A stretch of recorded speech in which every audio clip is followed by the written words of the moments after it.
বাংলাদেশের সাহিত্যে এক উজ্জ্বল নক্ষত্রের নাম ডক্টর আনিসুজ্জামান।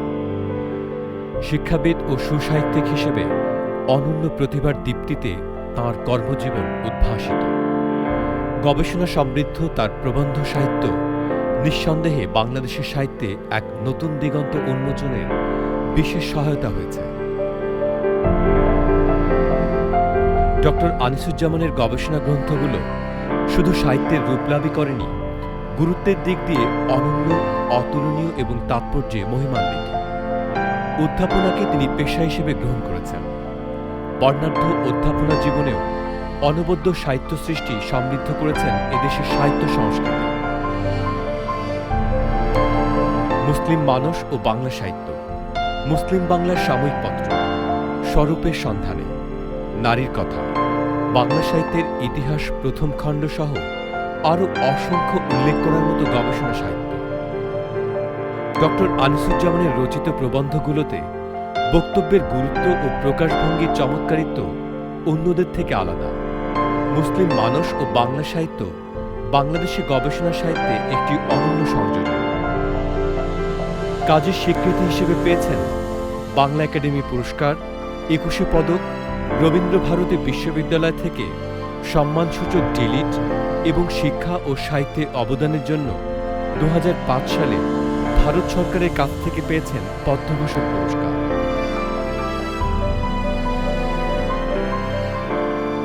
আমাদের আজকের শিল্পবাড়ির অতিথি ডক্টর আনিসুজ্জামান।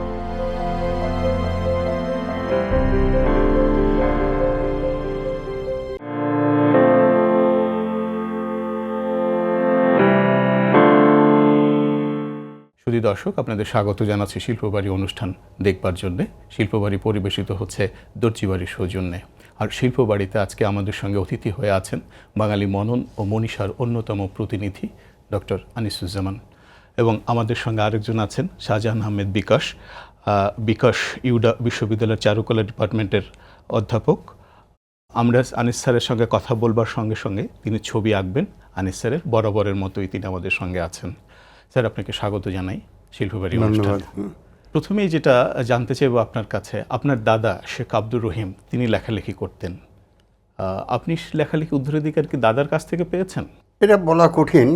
আমার দাদা ১৯ শতাব্দীর একজন সাংবাদিক ও গ্রন্থকার ছিলেন।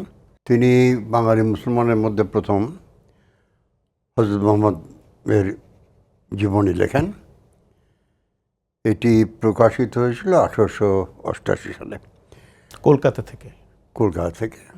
বইয়ের নাম হযরত মুহাম্মদের জীবনচরিত ধর্মনীতি। ইসলামের ইতিহাস এবং তত্ত্ব সম্পর্কে তার আরও অনেকগুলো বই বেরিয়েছিল। মানে এই উত্তরাধিকার পেয়েছি, কিন্তু খুব যে সে কারণেই লেখালেখির দিকে গেছে এটা বলা ঠিক হবে না।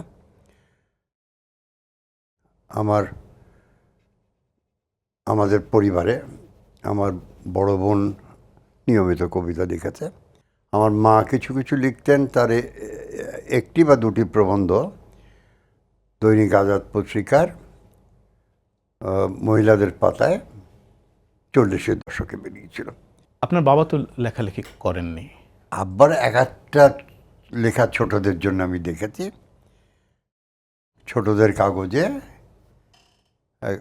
জীবনী। আপনার শুরু হয়েছিল ছোট গল্প দিয়ে? আমি শুরু করেছি ছোট গল্প দিয়ে।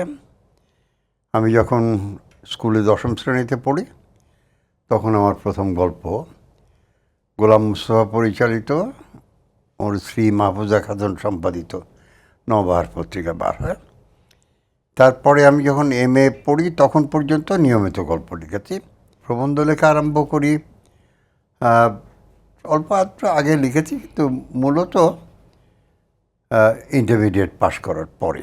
তো সেই সূত্রে গবেষণা, তারপরে তো এইসব কাজের মধ্যে রয়ে গেলাম।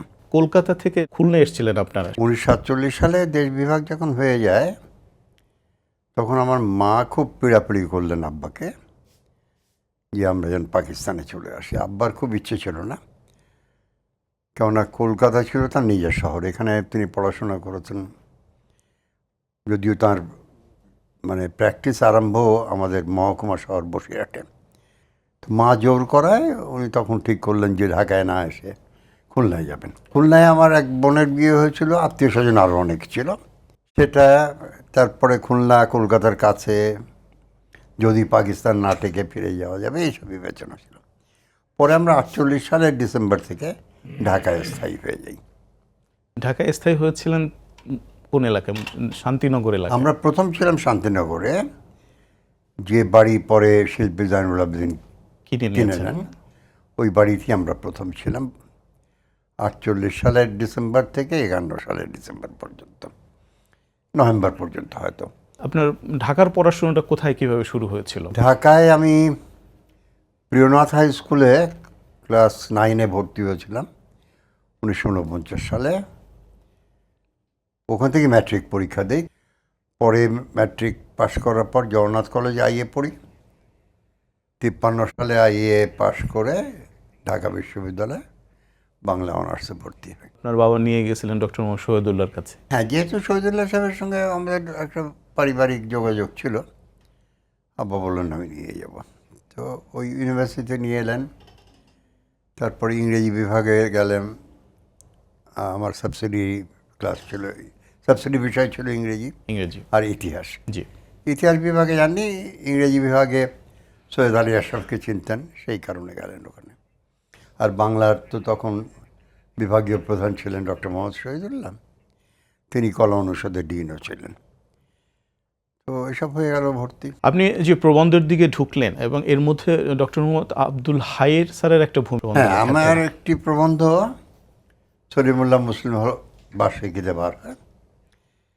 তো এইটা আমার ভালো লাগে। উনি বললেন তোমার তো গবেষণার হাত আছে মনে হয়, এমএ পড়ে কী করবে, এমএ পাস করে? তা আমি বললাম যে আমি শিক্ষকতা করব। তো বললেন যে তুমি গবেষণা করো। তা গবেষণা কী তাই তখন জানি না। তো উনি বললেন, আমি রাজি হয়ে গেলাম। এইভাবে শুরু।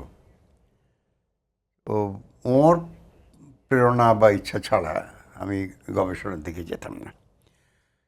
কাজেই ওর কাছে আমার খুব ঋণ আছে সেদিক থেকে। আমরা দেখতে পেলাম যে আপনার যে 3টা বই, আপনার 3টা স্মৃতিচারণ, আমার 71, বিপুলা পৃথিবী এবং কাল নিরবধি, কাল নিরবধি, সমস্ত বাংলাদেশের মানে পূর্ব পাকিস্তানের পর থেকে বাংলাদেশের সমস্ত জায়গায় ইতিহাসের সমস্ত সন্ধিক্ষণে আপনি আছেন কোনো না কোনোভাবে। অথচ আপনি রাজনীতির মানুষ না, আপনি সাহিত্য এবং সংস্কৃতির মানুষ। এটা একটু বিস্ময়কর ভাগ্য কিংবা পরিস্থিতি বলবো আপনার জন্যে। হ্যাঁ, পরিস্থিতি বলবো, কারণ আমার একটা রাজনৈতিক চেতনা অল্প বয়স থেকেই গড়ে উঠেছিল। কমিউনিস্ট পার্টির সদস্য হইনি, কিন্তু তাদের কর্মী ছিলাম। তো এই বামপন্থার সঙ্গে যোগ, এইটা আমার চেতনাকে শানিত করেছে।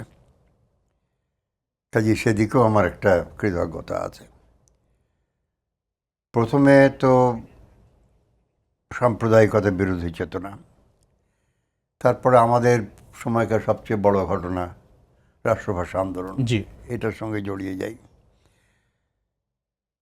এই একটু একটু করে করে পরের দিকে জাতীয়তাবাদী যে আন্দোলন, তার সঙ্গে সংস্রব ঘটে, প্রধানত সাংস্কৃতিক কাজকর্ম করতে গিয়ে।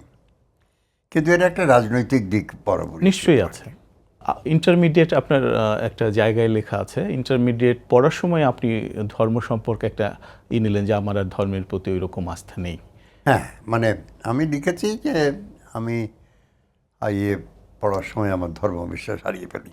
মূল কারণ বা কোনো যৌক্তিক এর কারণ বলা খুব মুশকিল আর কি, এটা বিশ্বাসের ব্যাপার। তো আপনি চলে গেলেন ঢাকা বিশ্ববিদ্যালয় ছেড়ে চট্টগ্রাম বিশ্ববিদ্যালয়। চট্টগ্রাম বিশ্ববিদ্যালয়ে যাওয়ার পর শুরু হলো মুক্তিযুদ্ধ। মুক্তিযুদ্ধ অংশগ্রহণ করবার জন্য আপনি কলকাতায় গেলেন। কলকাতায় সেই সময় মুক্তিযুদ্ধের পরিস্থিতিটা কেমন ছিল? 69-এর গণঅভ্যুত্থানের সময় আমি ঢাকা বিশ্ববিদ্যালয় শিক্ষক সমিতির যুগ্ম সম্পাদক। জি। ফলে ওই আন্দোলনের সঙ্গেও আমাদের কিছুটা যোগ স্থাপিত হয়েছিল। তারপরে চট্টগ্রামে চলে গেলাম। চট্টগ্রামে যাওয়ার পরে নির্বাচন হলো, মুক্তিযুদ্ধের সূচনা। নির্বাচনে আপনি? আমি পোলিং অফিসার ছিলাম। হ্যাঁ, পোলিং অফিসার ছিলেন। মনে করি ওই যে অসহযোগের সময়টা, অসহযোগ আন্দোলন, তখন আরও অনেকের সঙ্গে আমরা শিক্ষকরাও অংশ নিয়েছি, শিক্ষক হিসেবেও নিয়েছি, আবার সাংস্কৃতিক কর্মী হিসেবেও নিয়েছি। তো একটা সক্রিয়তা ছিল। এটার ফলে মুক্তিযুদ্ধ যখন শুরু হলো তখন প্রাথমিক প্রতিরোধের সঙ্গে আমরা জড়িত ছিলাম। তারপরে এই প্রতিরোধ যখন ভেঙে যায় তখন আমরা ক্যাম্পাস ছেড়ে দিয়ে সকলকে নিরাপদে পাঠিয়ে তারপর ক্যাম্পাস ছাড়ি। তারপরে তো নিরাপত্তার খোঁজে গ্রামাঞ্চলে যাই, সেখান থেকে রামগড় টি স্টেটে আমার এক বন্ধুর বড় ভাই ম্যানেজার ছিলেন, তার আশ্রয়ে, সেখান থেকে আগরতলা থেকে কলকাতায় যখন গেলাম তখন আমরা ওই বাংলাদেশের সকল শিক্ষকদের নিয়ে শিক্ষক সমিতি গঠন করি। ডক্টর এ আর মল্লিক, চট্টগ্রামের ভাইস চ্যান্সেলর, উনি সভাপতি হন, আমি সাধারণ সম্পাদক।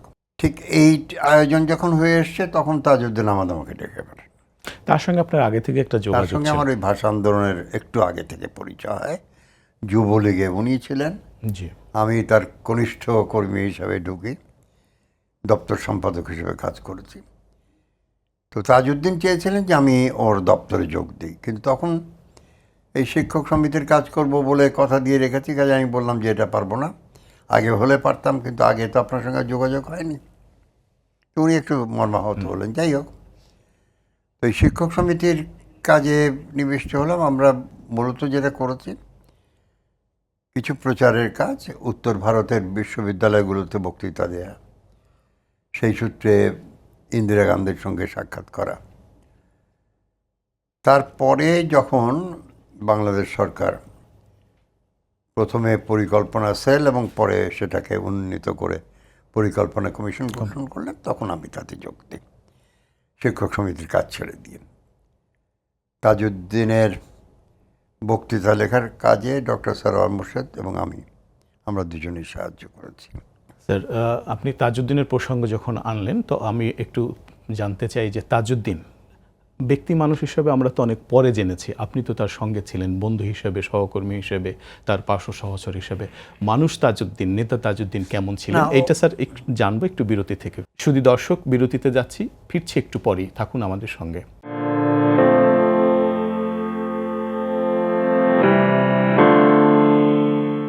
শুধু দর্শক, বিরতি থেকে ফিরে এলাম শিল্পবাড়ি অনুষ্ঠানে। কথা বলছিলাম আনিসুজ্জামান স্যারের সঙ্গে। স্যার, আপনার সঙ্গে আমার জানার ছিল তাজউদ্দিন আহমেদ সম্পর্কে। তাজউদ্দিন আহমেদের মানবিক গুণ ছিল অসাধারণ। সব কথা তো বলার সময় নেই, কিন্তু ওর যারা ওর অফিসের পিয়ন, তার সঙ্গে ওর যে ব্যবহার, তার অসুস্থতায় তাকে সেবা করা, এইসব দেখেছি। ফলে মানুষ হিসাবে ওকে অসাধারণ মনে হয়েছে আমার। আর মুক্তিযুদ্ধে উনি একেবারেই নিবেদিত প্রাণ ছিলেন।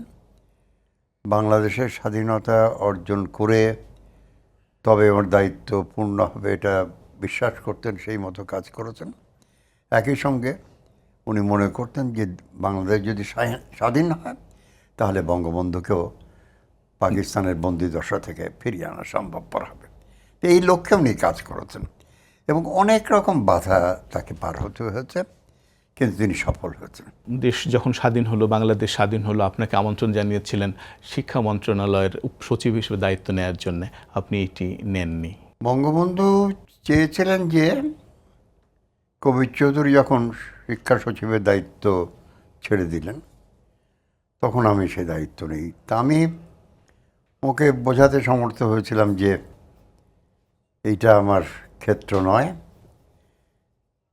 তারপরে উনি বলেছিলেন, আমার তখন বিলেত যাওয়ার কথা, তাই বললাম যে আমি একটা সুযোগ পেয়েছি গবেষণার ওখানে, এটা করে আসি। উনি বললেন যে ফিরে এসে আমার সঙ্গে দেখা করে তারপরে চট্টগ্রামে যাওয়া।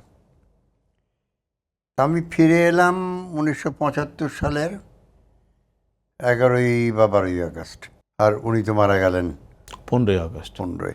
বাংলাদেশের সংবিধান আপনি বাংলা করেছেন। সংবিধানের কাজটা আমি করি ডক্টর কামাল হোসেনের আমন্ত্রণে। কামাল হোসেন আমার দীর্ঘকালের বন্ধু। উনি আইনমন্ত্রী হিসাবে সংবিধান রচনার দায়িত্ব পেয়েছিলেন। যে খসড়া সংবিধান প্রণয়ন কমিটি হয়েছিল তার ছিলেন সভাপতি।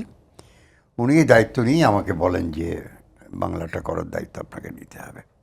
এই যে সংবিধানের সঙ্গে যুক্ত থেকেছেন, এটা একটা ঐশ্বর্য, একটা আনন্দ ছিল আপনার, যে একটি স্বাধীন দেশের প্রথম এটা ইতিহাসে একটা প্রথম। বড় রকম চ্যালেঞ্জও ছিল, কেননা বাংলায় তার আগে কখনো সংবিধান রচিত হয়নি। কাজে আমার সামান্য জ্ঞান নিয়ে এই কাজে হাত দিতে হয়েছিল। কামালের কাছে আমি খুব সাহায্য পেয়েছি এই জন্যে যে মানে ইংরেজি যখন আমার মনে হয়েছে যে এই ইংরেজি বাক্যের বাংলা করা কঠিন হচ্ছে, কামালকে বলেছি, উনি বিকল্প বাক্য তৈরি করে দিয়েছেন। আর আমরা কমনওয়েলথ সচিবালয় থেকে একজন লিগ্যাল ড্রাফটসম্যান পেয়েছিলেন, মিস্টার গাথারি বলে। তিনি ব্রিটিশ পার্লামেন্টে বেসরকারি বিল, প্রাইভেট মেম্বার্স বিল এগুলো তৈরি করতেন। তিনি ওই ইংরেজি ভাষ্যটা পরিমার্জনা করেন, ফলে আমরা মানে বাংলা ভাষা তৈরি করার পরও আবার একটু পরিমার্জনা দরকার হয়। তো শেষ পর্যন্ত তো এটা শেষ করা গিয়েছিল এবং ইংরেজি বাংলার পার্থক্য দাবি করে দুটো মামলা হয়েছিল, কিন্তু দুটো মামলাতেই হাইকোর্ট বলেন যে না, ইংরেজি বাংলায় পার্থক্য নেই, এবং যদি কিছু পার্থক্য থাকেও তাহলে বাংলাটা স্পষ্টতর। এইটা আমার জন্য খুব আনন্দ একটা ছিল, আনন্দের ব্যাপার গৌরব ছিল। স্যার, এখন যদি কেউ গল্প লিখতে বলে আপনি কি আগ্রহী হবেন? মইনুল হাসান সাহেবের অনেক বছর আগে আমাকে দিয়ে একটা গল্প লিখিয়েছিল আর কি, ওই শেষ, আর পারবো না। স্যার, এখন যাব বিকাশের কাছে, যে বিকাশ কিভাবে কতটা আপনাকে আঁকতে পারলো? স্যারকে আঁকা খুবই কঠিন, হয়তো স্যারের তুলনায় খুবই অল্প চেষ্টা করেছি। আমি জানি না কি হচ্ছে, আমি শুধু চেষ্টা করেছি স্যারকে যতটুকু আমি ধারণ করি সেটাকে তুলে ধরার। আসলে শেষ করেছো? শেষ আসলে বলা যাবে না। আচ্ছা, এটা আসলে আমি আপনাকে বাইরে যেভাবে দেখছি আমি আসলে সেইভাবে চেষ্টা করি নাই। আপনাকে আমি যেভাবে ধারণ করি সেইভাবে একটু চেষ্টা করছি পোর্ট্রেটটা। মানে এইটাকে বলা যায় শিল্পীর চোখে আমি। হ্যাঁ হ্যাঁ, তবে শুধু ফটোগ্রাফির জন্য এটা আমরা সবাই দেখছি। জি। আপনি তো বিচিত্র মানুষের সঙ্গে বিচিত্র জায়গায় মিলিত হয়েছেন, প্রচুর কাজ করেছেন, বাংলাদেশে তো বটেই, বাংলাদেশের বাইরেও অনেক পজিটিভ কাজ করেছেন, ভালো কাজ করেছেন। এই পজিটিভ কিংবা ভালো কাজ করতে গিয়ে কখনো সমালোচনার সম্মুখীন হয়েছেন কিনা? কেউ উল্টো সমালোচনা আপনার করেছিল না? স্যার, এই প্রশ্নটার উত্তরটা নেব একটু বিরতি থেকে এসে। শুধু দর্শক, আপনারা দেখছেন শিল্পবাড়ি, দর্জিবাড়ির সৌজন্যে পরিবেশিত হচ্ছে। আমাদের সঙ্গে আছেন আনিসুজ্জামান স্যার। যাচ্ছে একটা ছোট্ট বিরতিতে, ফিরছি একটু পরেই।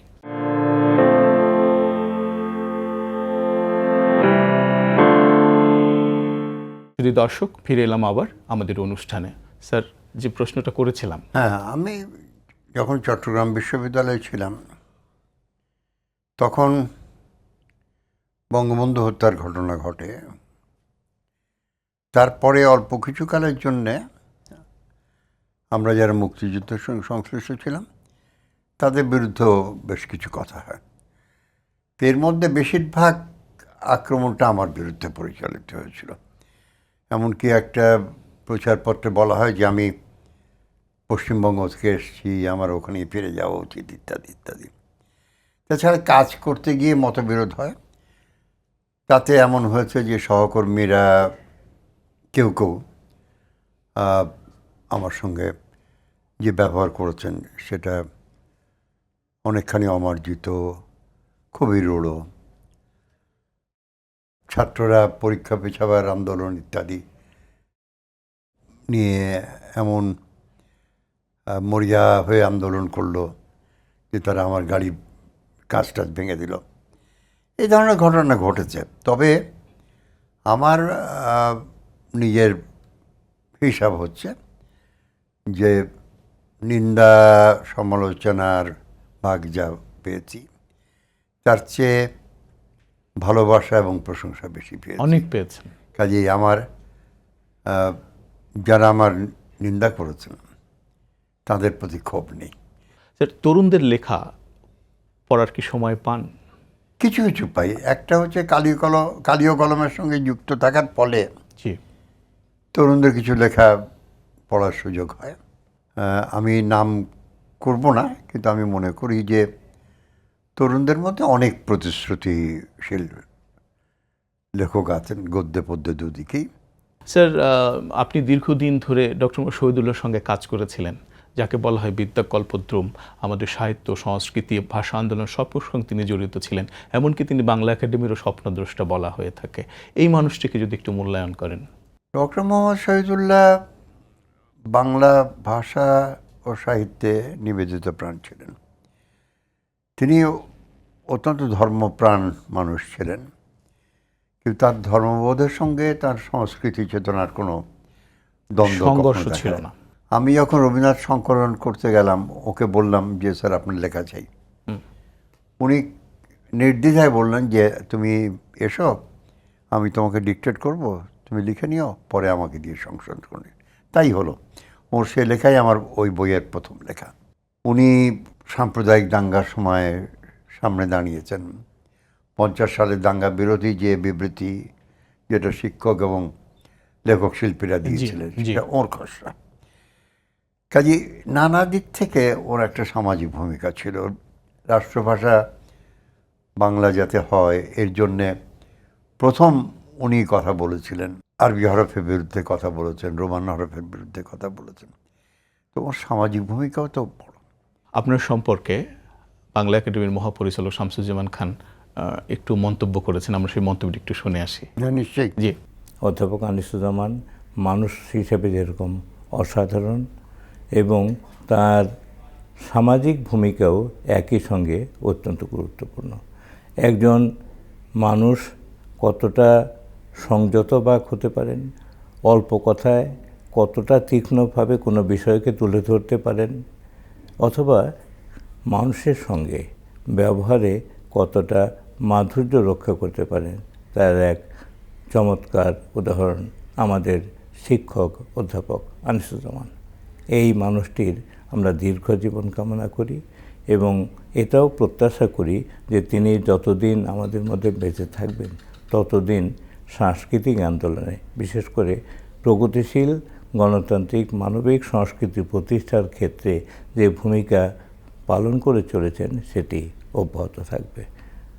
অধ্যাপক আনিসুজ্জামানের প্রতি আমাদের গভীরতর শ্রদ্ধা।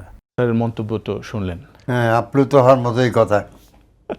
স্যার, আমরা প্রায় অনুষ্ঠানের শেষের দিকে আসছি। আপনার কাছে আমাদের শেষ একটা জিজ্ঞাসা আমার জানবার, আপনি বই লিখেছেন মুনীর চৌধুরীর উপরে। মুনীর চৌধুরী সেই মানুষটি যিনি ভাষা আন্দোলনের জন্য অসামান্য নাটক কবর লিখেছেন, কিন্তু দুর্ভাগ্য বা বেদনাও যে তার কবরেই বাংলার মাটিতে কোথাও খুঁজে পাওয়া যায়নি। 71 সালে পাক বাহিনী, পাকিস্তানি বর্বর বাহিনী তাকে হত্যা করেছে। মুনীর চৌধুরী আপনার শিক্ষক ছিলেন, তার সহকর্মীও ছিলেন আপনি। মুনীর চৌধুরী সম্পর্কে আপনার কাছে একটু জানতে চাচ্ছি। মনির চৌধুরীর কাছে আমি প্রথমে ইংরেজি সাবসিডি পড়েছিলাম, বেশি দিন না, মাসখানেক। তারপরে আমরা যখন অনার্সের 3য় বর্ষে উনি বাংলা বিভাগে চলে এলেন এবং সারা বছরের মধ্যে পড়ালেন। রবীন্দ্রনাথের রাজা নাটক পড়িয়েছিলেন আর সাহিত্য তত্ত্ব পড়িয়েছিলেন। অসাধারণ পড়াতেন। শামসুর রহমান বলতেন যে মনির চৌধুরীর প্রতিভা তার গলায়, ওর বলার গুণ থেকে। একটা অসাধারণ স্টাইল ছিল মনে হয়, আমি শুনেছি সবার কাছে। তো আমাদের সম্মোহিত করে রাখতেন, পড়াশোনা বিস্তার করতেন এবং তার বাচনভঙ্গি, শৈলী এমন ছিল যাতে আমরা খুবই উদ্বেলিত হতাম। আমাকে বিশেষ স্নেহ করেছেন। নানাভাবেই আমি তার কাছে ঋণী। আমার সাহিত্য রুচি গঠনে তার একটা বড় প্রভাব আছে। শাহজাহান আহমেদ বিকাশ আপনার ছবিটা এঁকেছে, এখন ছবিটা আপনাকে দেখাবো। বিকাশ ভাই, আপনার ছবিটা স্যারকে দেখান।